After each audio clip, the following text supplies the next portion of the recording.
is Nicholas Montez, and you're watching my YouTube channel, Nicholas Montez. Welcome back to my YouTube channel, everybody. I'm so excited to have y'all back here together again. And in today's video, we're going to be doing something very, very exciting. Because today is the day I end 8th grade as well as all of middle school. So, I have to say goodbye to my class, unfortunately. But, just because 8th grade and middle school is over, that doesn't mean that, that doesn't mean that stuff is ending. Videos are still coming out, and but also this kind of puts an end to the end of the retro spring movie season. So today I'm going to be ranking all 34 retro spring movie season movies, from the worst to the best. Let's get started.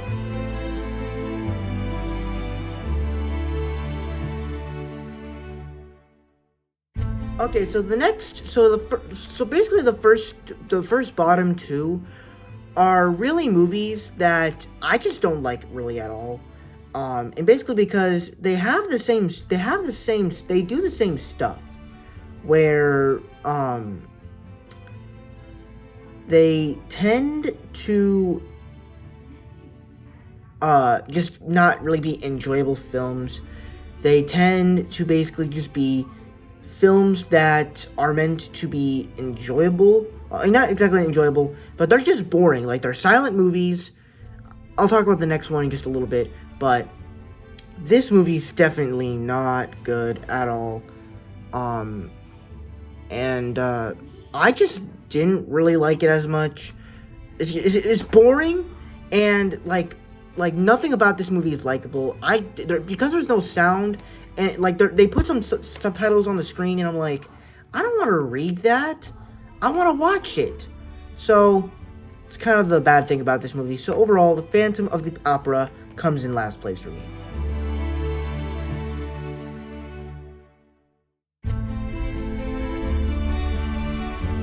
Now, pretty much, Broken Blossoms basically has the same stuff that The Phantom of the Opera did, except there's a catchy song that happens at the beginning, but at the same time, it doesn't exactly feel, except it just goes on for too long, and once again, it's another silent movie, so I never really was into this film, much like The Phantom of the Opera.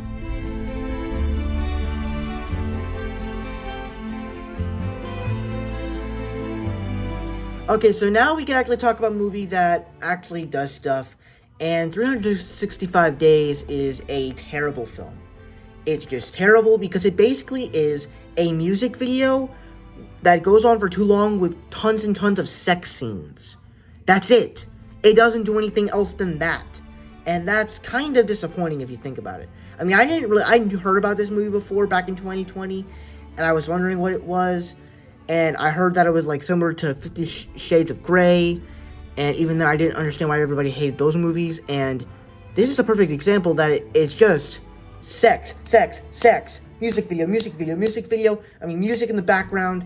It's just so, granted, there's hot sex scenes in it. The sex scenes are hot, but that's not saying much, really. So, easily comes in at number 32.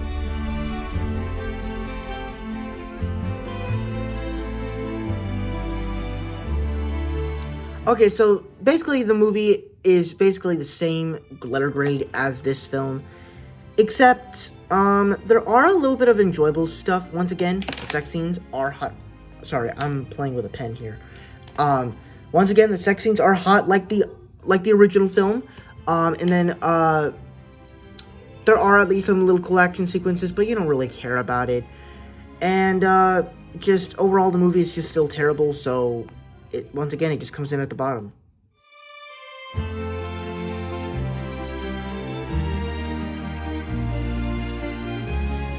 Then we got The Real Treatment. This was some film that I missed somehow in January, which I don't know how I missed it, because I look at the list for the movies that I watch, and I don't know how I missed this, but at least I did watch it now, and I can definitely say that this is not exactly my favorite film. The story is kind of all over the place, where it brings the guy that played Aladdin in the live-action remake of Aladdin, which I thought was, when I saw him on the poster, I was like, looks pretty fun, because I liked the guy that played Aladdin in the live-action remake of Aladdin. So I thought it was going to be fun. Not really exactly at all. The humor just falls flat for me. The love story, you don't really like any of the characters. The story just feels so weird. There's nothing really distinct or likable about the film. It's just distasteful, and I just don't really like it.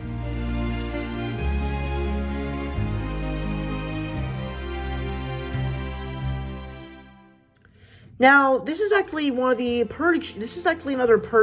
movie I missed back in 2021. That obviously I wasn't going to see in the theater because I haven't really seen many of the Purge movies to go see this one. And I believe it came out like the same week as... Did it come out the same week as Black Widow? Or I think that was like as Boss Baby 2. But, I heard a lot of bad reviews for it, and once again, like most of you, I consider this to be a pretty bad film. As basically everybody saying, the Purge is over! No, this is the Forever Purge.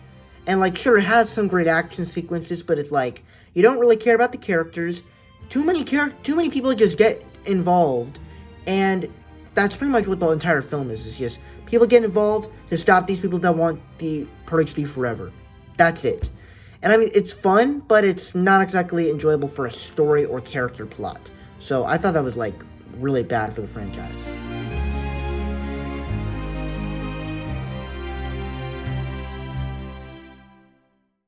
Alright, so this is kind of where the list just gets a little bit better, in a way. But at the same time, I never was a big fan of any of the Fantastic Beasts films. I feel like that they're basically... I understand they're spin-offs of Harry Potter, but I just never could get into these movies.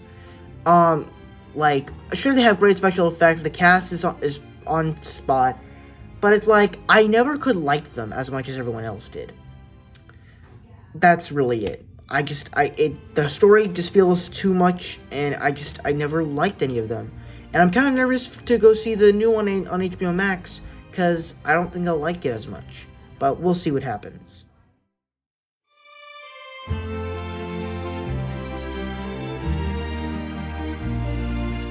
And pretty much the same opinion goes for Fantastic Beasts 2. Fantastic Beasts 1.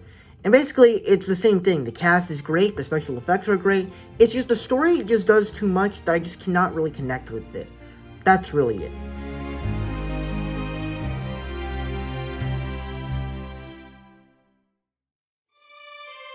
Now, this is basically like the first Michael Bay action film besides Bad Boys that I watched. And I thought it was enjoyable enough. There are at least a little bit of cool action throughout the mix. Ryan Reynolds is, of course, pretty cool. But at the same time, the story itself was just kind of confusing at times. There were themes in here that I just never really could connect to. So it had some fun action, but not exactly the most exciting story ever.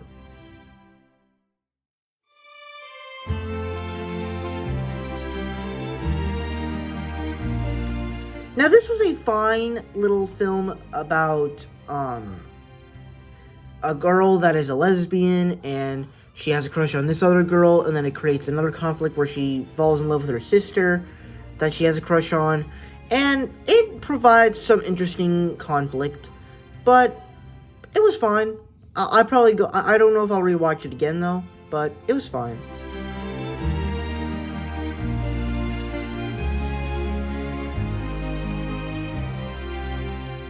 Now, if you're wondering, how did I ever watch Jurassic World Fallen Kingdom if I didn't review it? The thing is, if you go on my Letterboxd page, right, I have seen now Jurassic World and Jurassic World Fallen Kingdom, as you see my list. So, Jurassic World, the original one, will be much higher up on this list. Not drastically higher, but pretty high. But Jurassic World Fallen Kingdom is a pretty enjoyable film. Of course, the special effects are amazing. You get some new, interesting characters that I thought were pretty cool additions to this little franchise, especially the guy, I believe, that was in Detective Pikachu, in Pokemon Detective Pikachu, and I thought that he was like one of the scene stealers in the film, where he was just screaming and just being so funny and hilarious.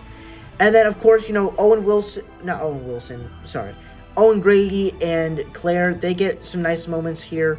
Dinosaurs get awesome moments. Um, there's still some great dinosaur action. And when you get to the end of the film, where the dinosaurs get released in the world, that's just a great thing to set up for Jurassic World Dominion. I think the biggest problem here is that the plot of dinosaurs dying and then them going to be in auctions for people to sell them just seems like one of the worst plot lines in the series, as this whole series is about bringing dinosaurs back to life when dinosaurs should be dead and extinct. So I think that was kind of weird, but overall, enjoyable, but not exactly the best one.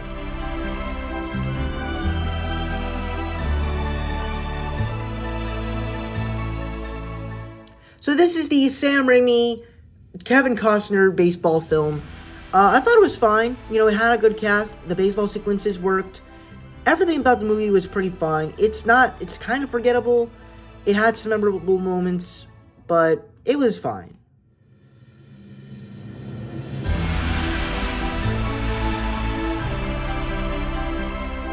Now this, if you don't know why did I watch Greaser's Palace back in May? It's basically because if you guys don't know, about 3 months ago, I ranked Jon Favreau's movies. I'm trying to do these MC rankings based off of this stuff, and now I'm reviewing.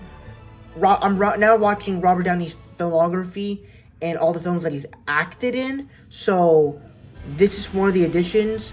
So to do that, Greaser's Palace was one of the first movies he's ever did. Granted, he doesn't play a big role because this movie came out in 1972, and he's much older than that. So he's not exactly going to appear in this movie or be a big presence. He's a little kid in the film, but you don't really see him. I personally did not see him. But, the movie has some fun moments. It kind of does a pretty cool story, explores a cool world, and it just has some fun.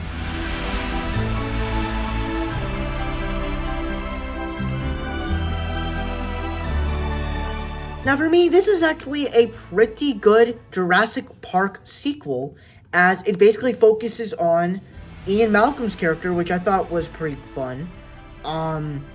And then once again, I think the chases in the film with the dinosaurs, I think is amazing. The little music in here is great. I just think that the story itself is a little bit weird, but overall, I think the movie entertains for what it's going for.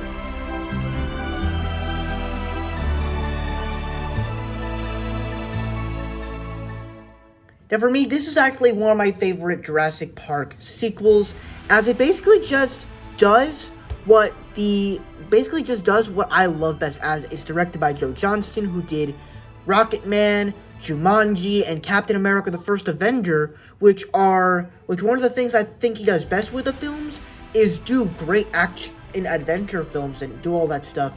And once again, he brought that into the Jurassic Park franchise into the third film, and I thought that absolutely nailed it and made the movie really good. Especially when it's the water sequences, or even the little chase sequences. All the action and adventure stuff all works in this movie, and I thought that was what this film gave.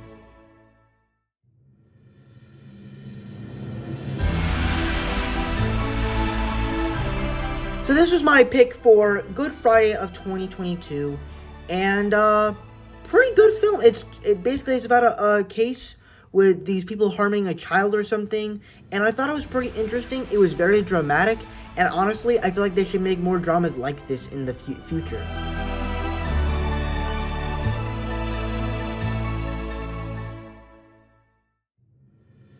Okay, so I actually watched this movie because I was, I didn't really see many movies in late April, because, once the Batman came out on HBO Max, I was just, going to whatever. So, I saw Tick Tick Boom, I saw all these movies, and so I basically just wanted to watch movies on, streaming services that I missed. So, Don't Look Up was one of them, and my mom watched this back in December, back when it came out. And, to be honest with you, it actually is a pretty good film. It does a lot of stuff that's just hilarious. There's also just a lot of... The cast is great with what's her name? Jennifer Lawrence, Leonardo DiCaprio, all these other people. I was about to say Mark Hamill. I forgot his name.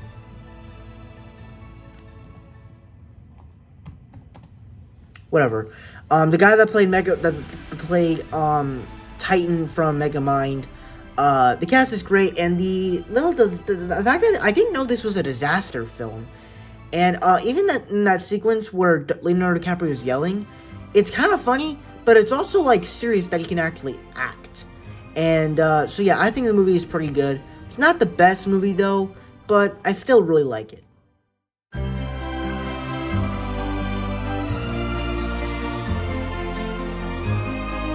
Now, this is a movie that I think does some pretty cool things. It, of course, our two main lead characters are pretty good. They all get awesome moments. And the story itself, I think, was pretty interesting. Though at the same time, it feels like a story that is done in today's standards. And you would kind of see it play out in different ways. So it feels familiar, but at the same time, it has its own original spin with these two characters that you really like.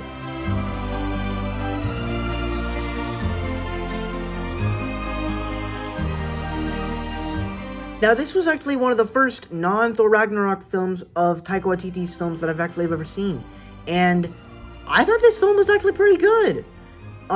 It actually, once again, it does what Taika Waititi does best at doing, and that's all about his humor. Like that entrance sequence where that kid says, "My dad escaped prison by using a spoon." Like he literally uses a spoon, scoops dirt, and hits the guy, and then he's like stabs the guy in the throat with a spoon. And I'm like, this is hilarious. But then it also dives into family relationships that I thought was really interesting, and even the acting, I thought all that was pretty cool. And even like all the rudeness and all that, I actually kind of liked it. So it was a film that I thought was unique for Taika Waititi and what he directed.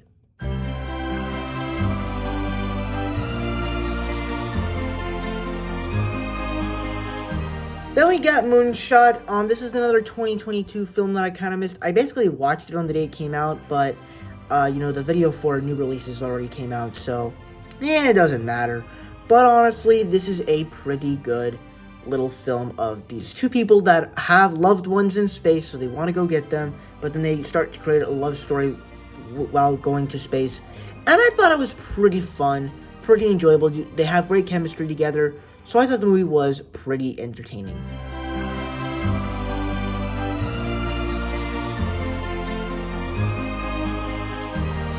And this, to me, is a fine little film. It tells a good story. It has a nice lead character that I like. The movie is overall really nice. The song that she sings is nice and soft and charming and lighthearted. The movie's lighthearted. The movie is just a nice little film.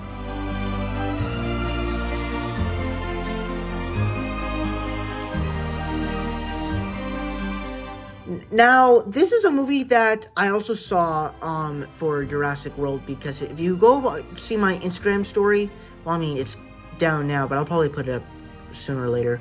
But I finally have watched the original Jurassic World, and I gotta say, I actually really liked this film. Now, it's not amazing by anything, but it's still a really good little film.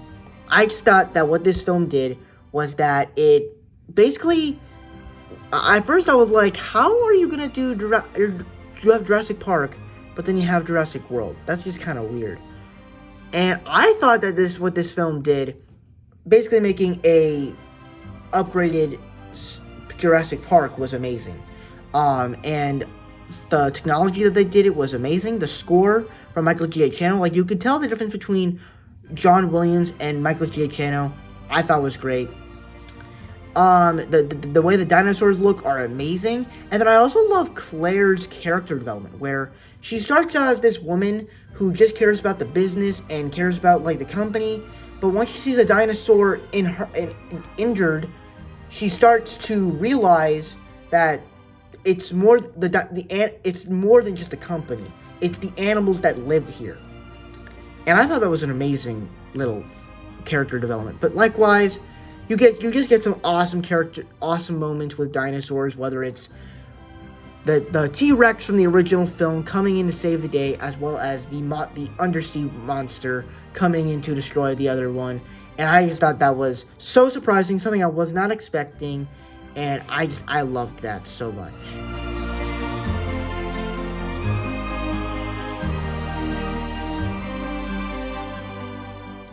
Now, this is actually a movie I watched in school, and I was actually forced to watch it, to be actually clear.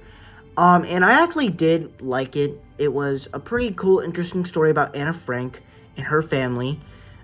As a kid, it was kind of funny in what some of the people were saying, and my class was just laughing their butts off. But at the same time, pretty enjoyable little film, and I do really enjoy it.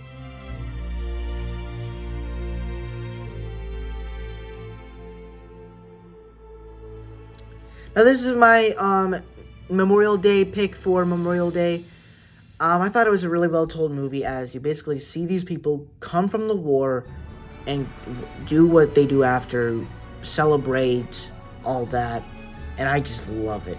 I just love how it's just straightforward, and they really tell a great story.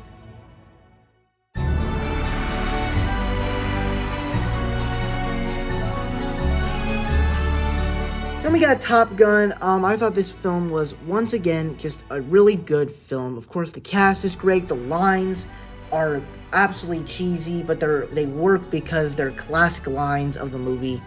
The flying jet scenes, I think, are great. And then, once again, I think the characters and, like, the plot line itself was actually pretty good. So, the movie overall is just really good.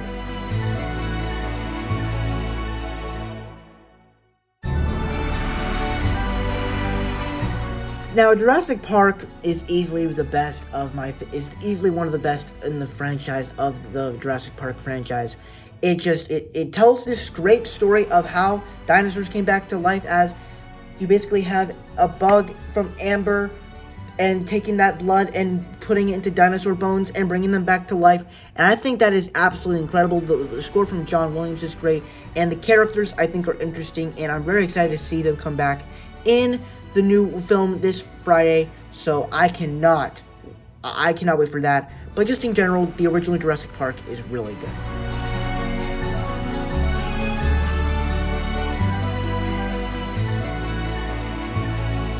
Now, Hank and Mike, I thought was pretty fun.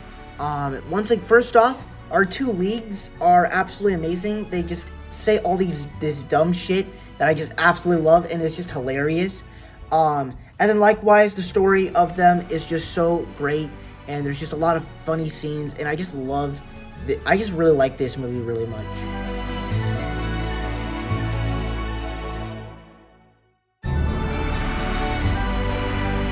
Now, this was my movie for spring movie season of 2022, and I heard some things about this movie back in 2020, and I actually thought it was a pretty good film. First off, our two leads, once again, are really good.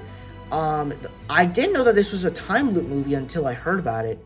And once I found out, I was like, oh, this is actually pretty cool. And the fact that they're all talking about time loops and all this stuff and time itself is just really cool. The stuff with J.K. Simmons' character and him being like this brother and stuff I never really cared about. But honestly, the movie itself is really good.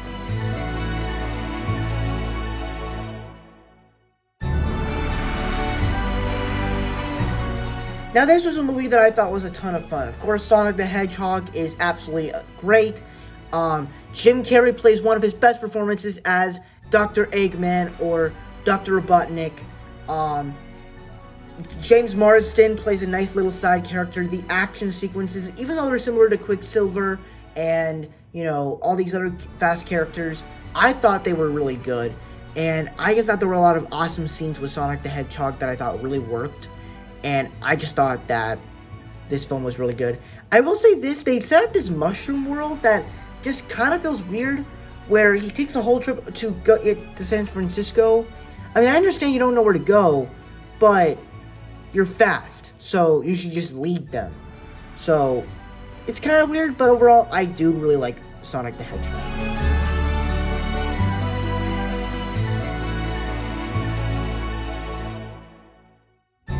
Now, this was a masterful film, as this is one of the movies that Jessica Chastain finally won her first Oscar for. But that's not the reason why why it's at number 5. What this film did is that once again, of course, the performance of Jessica Chastain is great. Of course, the performance from Andrew Garfield is great, and this is actually the first non-Andrew Garfield starring a Spider-Man film that I actually ever watched. So it was great. It was really great for that.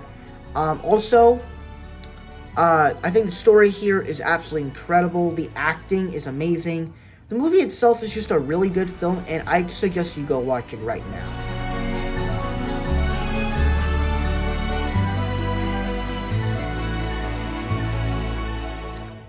Now, this I thought, was the great conclusion to the Harry Potter franchise that I felt like we needed, where we basically just got to the point of having all the people fight each other. You get awesome spells, you get payoff of some of the characters, and then you get the final fight between Voldemort and Harry Potter, and I thought it was great. And even the little monologue that we get at the end, where the epilogue, where Harry's son is named after Dumbledore, and I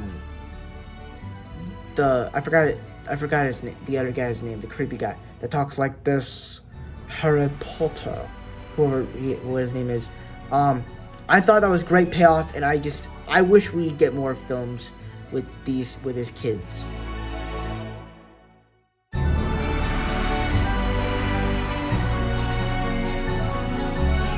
So I finally saw this movie on HBO Max, and I absolutely loved it. Of course, Robert Pattinson fits the character of Batman right. What makes him so great is that he is just a brutal guy, where when he says he's vengeance, he means he is vengeance. He's just brutal. The score from Michael Giacchino, who did Spider-Man, is great. I thought the other characters like Penguin, Riddler, Catwoman, all of them played great performances. Some of the action was pretty cool.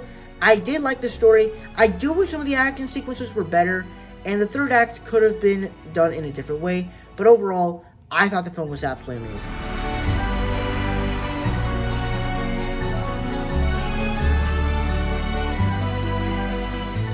Now, this was actually a film that a lot of people have been raving about ever since it came out, and I just heard about this movie as it being the Andrew Garfield singing movie, where he sings, and I didn't know how that would turn out, and I watched it, and it's just a magnificent film.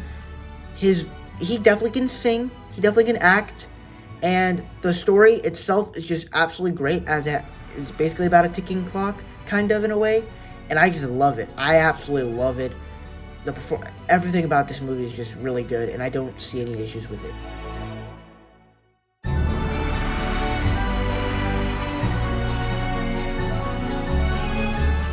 Now, easily this is my number 1 pick for best retro spring movie season movie. Basically because what this movie did is it told another movie of the genre, but did something new and creative with it. And what it did, and that it starred Joaquin Phoenix as the Joker, and I thought he was great, where he transforms from Arthur to Joker, and it's all amazing. And like, even the other sequences, like the whole story, the way that it revolves around him, it's just, oh my gosh, I don't even know how to express my love for this film. It's just so good, and even there's just some purr sequences. So for me, Joker is my favorite film of this little section here. So that's my ranking of all 34 2022 retro spring movie season movies. Thank you guys so much for watching. I hope you enjoyed. Don't forget to like, comment, and subscribe. All my social media stuff is in the About section over there. And I'll see you guys in the next video. Bye-bye.